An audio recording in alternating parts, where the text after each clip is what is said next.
It takes just one frame, a single flicker, imperceptible to the casual eye, buried in the reel like a splinter in the skin of cinema. Sometimes it's an image that doesn't belong to the narrative. Sometimes it's a face that wasn't in the casting list. And sometimes it's something far worse, a fragment that no one can explain and no one remembers filming. In the analog age, filmmakers had near total control over their reels, or so they thought. Editors combed through footage, studio executives reviewed every cut, and censors sharpened their scissors. Yet somehow, slivers of film made it to final release, images that feel like mistakes but move with the precision of intention. A woman's scream spliced into a scene that had none, a flash of an unfamiliar corridor in a house that never had one.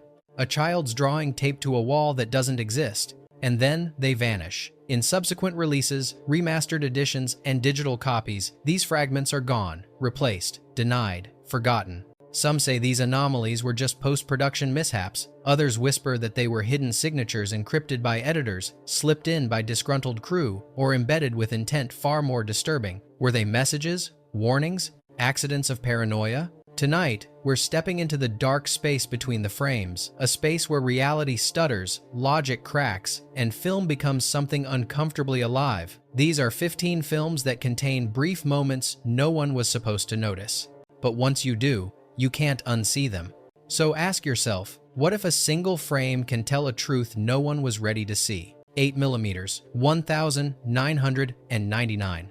Joel Schumacher's descent into the underworld of snuff films was never subtle, but one frame, buried in the footage Nicolas Cage's character uncovers, crosses into something the narrative never directly addresses. During a silent reel marked discarded, the screen cuts to black, and for a single frame, an elderly woman stares into the camera, her expression neutral, her surroundings sterile. She is not a victim, not a performer, just there. This frame appears only in test screenings and was never included in the final cut. A studio leak years later confirmed it had no shooting day, no cast listing, and no explanation in the editing notes. It was digitally erased from all retail editions.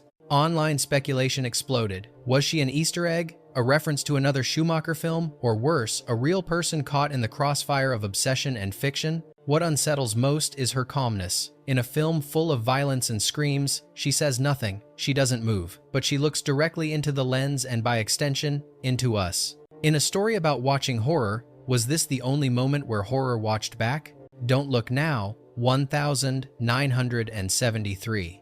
Nicholas Roeg's disorienting tale of grief and second sight is full of visual tricks, flash forwards, and reverse foreshadowing. But one image too brief to be categorized has haunted the few who've caught it. Just before the final revelation in the Venetian crypt, the screen flashes white, and for a single frame, the body of Christine, the drowned daughter, is seen lying on a slab covered in rose petals. There is no such shot anywhere else in the film. Her body is never explicitly shown, and the narrative never returns to that visual. This frame appears only in early British 35mm releases and was reportedly removed after initial screenings due to concerns it spoiled the ambiguous tone. But those who saw it remember how serene and unsettling it felt, like a visual sigh or an intrusion from a version of the story where grief didn't spiral into madness. Was it a misfired catharsis, a hidden goodbye, or an editor's moment of mercy, later censored for being too compassionate?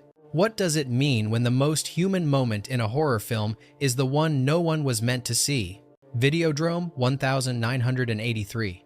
David Cronenberg's masterpiece about media and mutation is a hallucination by design, but even within its surrealism, there is a frame that does not obey. Near the midpoint, as Max Wren watches a corrupted broadcast, a single image breaks the transmission. A man strapped to a chair, covered in static, screaming silently. He's not a character in the film. He never appears again. This frame, documented by a handful of collectors who owned rare Canadian Betamax tapes, was not in theatrical screenings or later home releases. When fans slowed the footage frame by frame, they discovered the image carried a different color grading and camera stock, as if from another film entirely. Cronenberg, a meticulous visual architect, has denied the frame was intentional, but some believe it was a leftover insert from an experimental short he was producing concurrently. Others argue it was an editor's mistake or a studio technician leaving behind a grim calling card. In a film about losing control of your own perception, what happens when the film itself begins inserting things even the director didn't authorize? The Texas Chainsaw Massacre, 1974. There's brutality in every corner of this film, but one moment feels more surgical than savage. During a pan across the bone-filled room early in the movie, one frame includes a black and white photo taped to the wall. It's barely visible. It doesn't match the production design. It's of a young man smiling, in military uniform. This frame is present only in certain 16mm grindhouse prints circulated in the late 1970 seconds. In restored editions, the wall is empty. Tobe Hooper never mentioned the photo. Cast and crew interviews never acknowledge it. Some have theorized it was a set decoration nod to a crew member's relative. Others suggest something darker, that the photo was added after release by a projectionist or distributor, embedding their own memorial or warning. But why a single frame? Why only in prints that toured exploitation theaters? The film is about meat, memory, and American violence. Was this photo the only moment of truth in a movie otherwise caked in lies?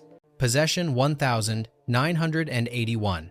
Andrzej Żuławski's fever dream descent into madness and doubling was already chaotic. But in one sequence, as Isabella Gianni's character writhes in a tunnel, covered in blood and sweat, a flash of something else breaks through. A city skyline, modern, unfamiliar, and eerily silent. This one frame, a still shot of what appears to be East Berlin at night, is completely disconnected from the scene. It appears in only one known release, a rare VHS copy distributed in France in 1982. Fans speculated it was symbolic, representing a fractured psyche or a break in timeline. But Żuławski, when shown the frame years later, looked puzzled and said, "That was not my film." No official cut includes it today. It's absent from Blu-ray restorations and Criterion editions, yet the visual persists in archived bootlegs, an intrusion that feels too deliberate to be random. Was it a mistake, a political statement, or a spectral edit made by someone else entirely? In a film about possession, whose hands were actually on the reel? The Blair Witch Project, 1999. A film defined by what it doesn't show may have shown too much. In the chaos of the film's final moments, as the camera tumbles through the dilapidated house in Burkittsville, a brief image flashes between two shots, not of the house, not of the characters, but of a wooded clearing, drenched in daylight. And in the center, a crude stick figure, burning. The shot doesn't fit the time of day, it doesn't match the film's setting, and it appears in only one known theatrical reel, a version that was reportedly used in early college tour screenings before wide release. The moment lasts less than a second, and most audiences never saw it. But those who did describe it with unnerving consistency. Artisan Entertainment has never acknowledged the frame. The directors deny its inclusion. Some say it was a projectionist prank. Others believe it was a raw insert, a discarded moment from the promotional ARG campaign that bled into the film itself. If a movie is about getting lost in the woods, what does it mean when even the film stock forgets where it's supposed to be? Hereditary, 2018. Ari Aster's debut film is filled with dread, symbols, and trauma. But in one early moment during a shot of the family home's living room, something sits in the corner, above the crown molding. It's not addressed. It's not part of any known sigil or ritual. And it appears for less than a second, fading as the camera shifts. In Reddit freeze frames, the image resembles a figure crouched like a gargoyle humanoid, but not quite. It was present in some theatrical releases but is suspiciously missing from several international Blu-rays. Aster, known for obsessing over mise-en-scène, hasn't acknowledged it publicly. When asked about the hidden symbols, he spoke only about the planned ones. Theories abound. An early version of Paymon's form, a crew member in costume, a last-minute VFX insert that was pulled during re-release. Whatever it wasn't meant to be there long. But what kind of horror relies on hiding its truest face where only the most attentive would ever find it? Peeping Tom, 1960. Long before found footage horror, Michael Powell's Peeping Tom blurred the line between viewer and voyeur. But somewhere within its meticulous frames lies a moment that breaks even that contract, a freeze-frame image inserted during a transition, showing a completely different victim than any scene in the film. It flashes between reel changes, a quick splice during a camera pan, and appears only in select UK theatrical prints. The face is bloodied, eyes wide, lit with a lighting style inconsistent with the rest of the film. Some say it was part of an earlier version of the script, a victim that was eventually removed. Others believe it was Powell's defiance inserting one last shock that the censors couldn't catch. What's troubling is that this frame appears on no promotional material, no stills, and no restoration master. Was it a ghost of the director's intent, or a scene that the audience was never meant to fully register? Mulholland Drive, 2001. David Lynch doesn't deal in answers, he builds mazes. But even in his layered dream logic, there's a moment that feels misplaced, even for Lynch. It occurs during the infamous Club Silencio sequence, a flash, almost subliminal, of a photograph. A young woman, smiling. Then her face deforms subtly, digitally, as if melting under invisible pressure. One frame later, the film resumes. No one in the audience acknowledges it. The film never references the image. And yet, in certain early theatrical prints, viewers reported the disturbing photo not as part of a dream sequence, but buried in a scene that already questioned reality. It doesn't appear in DVD or streaming editions. Lynch, famously silent on interpretation, has refused to comment. Some say the frame was an editing test left in by accident. Others believe it was intentionally inserted as a subconscious trigger, a visual manifestation of memory decay or identity collapse. But here's the real question. If the story was about a woman losing herself, who was that face, and why wasn't she in the script at all? Event Horizon, 1997. When the film's characters glimpsed hell, so did the audience for a fraction of a second. Event Horizon was notorious for its intense visuals and cut footage, but one frame remains legendary, an extreme close-up of a mutilated face screaming directly into the lens, appearing during a montage of chaos, and then gone. This frame appears only in certain international cuts. In some versions, it was excised entirely due to ratings concerns. In others, it was blurred or masked by motion blur. But in uncut reels viewed at test screenings, audience members reportedly gasped not at the gore, but at the precision of the intrusion. The face doesn't belong to any known character. It looks real, it doesn't blink. Rumors persist that this frame came from found footage accidentally mixed into the edit. Paul W.S. Anderson has never clarified its origin. Some fans believe it was a real morgue photo, mistakenly or intentionally used. Others insist it was fabricated to disturb on a subconscious level. Either way, once seen, it cannot be forgotten. Was this frame a lost piece of the film, or a glimpse into something far more real than fiction allows? The Shining, 1980. Kubrick was a perfectionist. Every frame in The Shining was choreographed with mathematical precision. So when something appears that breaks that perfection, it doesn't feel accidental, it feels like an intrusion. In one early hallway shot, as Danny rides his tricycle past room 237, a mirror flashes briefly on the wall. But for just a single frame, the mirror seems to reflect not Danny, but a second child, standing still, watching. The clothing doesn't match, the posture is wrong, and when the scene resumes, there's nothing there. This alleged frame has never been confirmed by Warner Brothers, but film scholars and obsessive fans have argued over its existence for decades. Some say it was an intentional ghost image Kubrick buried as part of the Overlook's timeline distortion. Others claim it was a visual artifact, the result of an old editing splice. Yet, there's something chilling in how many viewers recall that brief reflection, even if they can't prove it's real. Did Kubrick create a ghost no one could fully see? Or did the film manifest one on its own? Session 9-2001. It's one of the quietest horror films ever made, and perhaps because of that silence, something slipped in unnoticed. In one of the empty corridors of the abandoned Danvers State Hospital, a shot lingers just a beat too long, and for a single frame, behind a cracked door, a man appears, or a figure that only looks like one.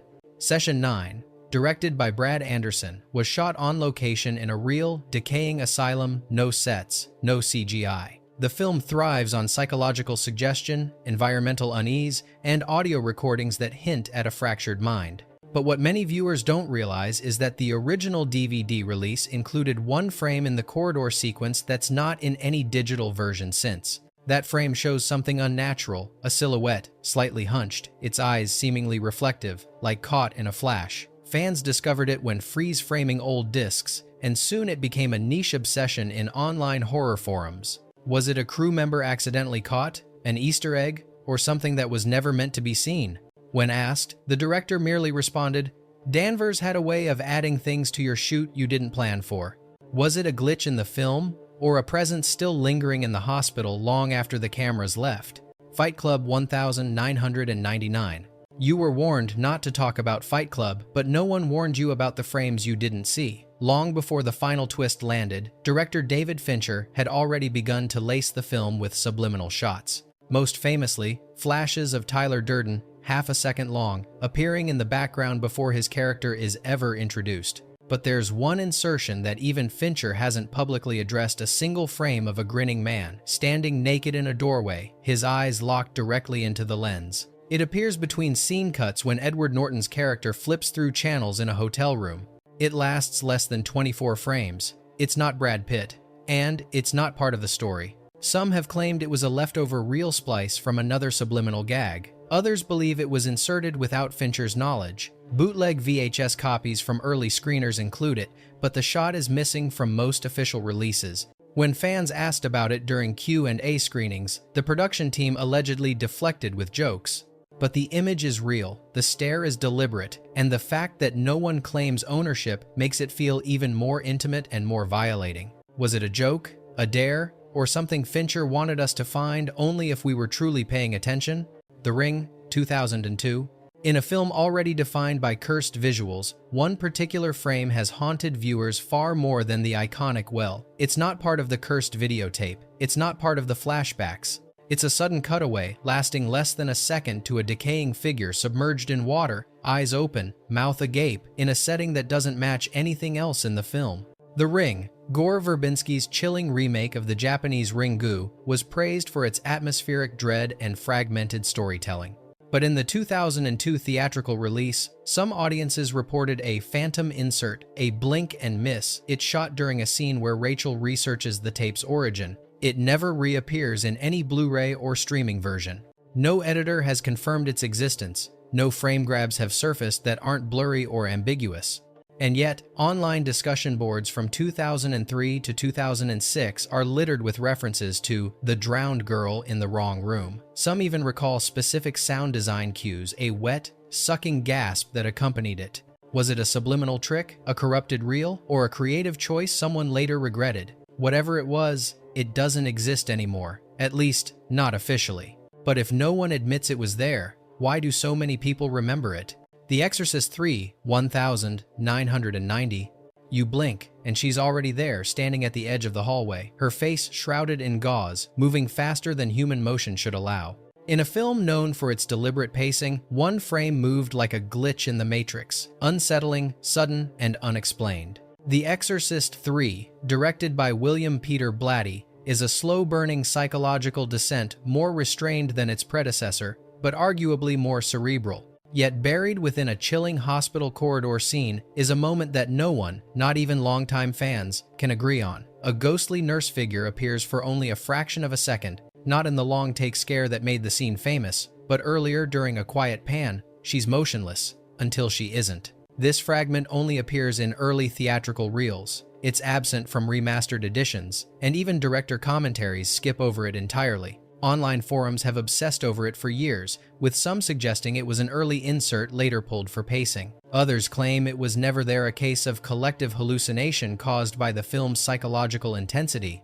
But those who've seen it remember it vividly. Was it a trick of light, a splice error, or a hidden presence that made its way in without permission? Some stories were never meant to be told in full, some images were never meant to be captured, and some frames, the ones that flicker once, then vanish forever, might be the only moments that matter. They weren't part of the plot. They weren't in the script, but they remained, etched between cuts, surviving through rumor, whisper, and memory. In a medium obsessed with control of light, timing, narrative, these rogue fragments remind us that cinema is still haunted by the uncontrollable. Maybe they were accidents, maybe they were warnings, maybe they were truths slipped in by hands we'll never identify.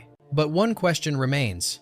If no one remembers filming them, who put them there? Which of these frames unsettled you the most? Have you ever seen something on screen that wasn't supposed to be there and no one else believed you? Let us know in the comments, and if you're drawn to the places where film breaks, flickers, and fractures, subscribe. We'll be waiting in the next reel.